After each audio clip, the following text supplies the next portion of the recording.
TikTok. Holy TikTok. Holy TikTok. What can we... It's heating up. I saw Ninja bounced off TikTok officially. He put a tweet out. He said, I'm out.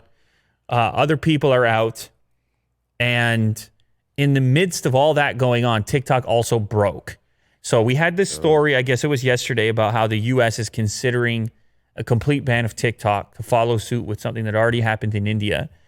And then yesterday, I started getting tweets from people saying, oh, it's already happening because my TikTok page is busted. And people were telling me that on Twitter. And with screenshots, their likes weren't showing up, comments weren't showing up. It looked dead. The profile looked dead. Ooh. And so that was freaking people out. That's rough. And TikTok, of course, they just say, oh, no, it's all fine. That was just a little mishap. It was a coincidence. It had nothing to do with these announcements. In fact, we were just getting more traffic, and it kind of broke a few things. So please leave us alone. Everything's fine. No spying, no nothing. We're cool. TikTok's cool. We got an American CEO. Please leave us alone. Remember when everybody loved our app? Remember those days? That's their official public. That's their press release. Remember when people were just dancing. Yeah. It's just dancing and music. Come on. Can't be that bad. Anyway.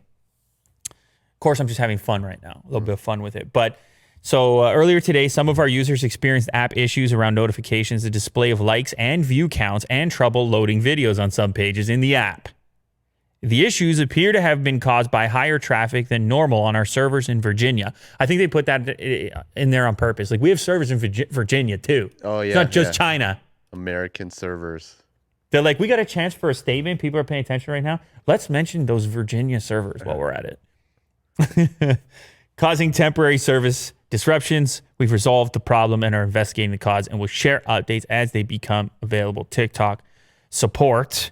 So, yeah, that's just kind of an odd coincidence. It's quite possible that the two things are not correlated. To be fair, it's quite possible. But it doesn't change the fact that there's extra scrutiny happening in terms of TikTok. There's a lot of eyeballs. People are watching TikTok very closely right now to see what happens next. And nobody is watching TikTok more closely than the terrified influencers of TikTok.